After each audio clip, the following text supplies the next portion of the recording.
నీ చేతిని ఆకాశము వైపు ఎత్తు. దేవునికి స్తోత్రము కలుగును గాక.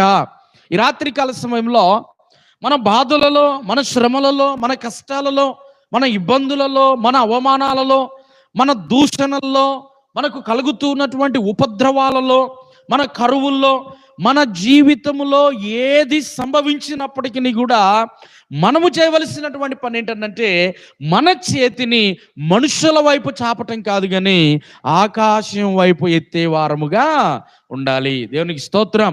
ఈ రాత్రికాల సమయంలో మనతోనే దేవుడు మాట్లాడుతున్నాడు, నీతోనే దేవుడు మాట్లాడుతున్నాడు. నీవు ఏ పరిస్థితులు గుండా వెళుతూ ఉన్నావో, నీవు ఎటువంటి పోరాటాల మధ్యలో గుండా వెళుతూ ఉన్నావో, నువ్వు వెళుతూ ఉన్నటువంటి పోరాటాలు, నువ్వు వెళుతూ ఉన్నటువంటి పరిస్థితులు ఏవైనా కావచ్చు, నీవు నేను మనమందరం చేయవలసిన పని ఏంటంటే ఆకాశము వైపు చేయి ఎత్తి దేవుని సన్నిధిలో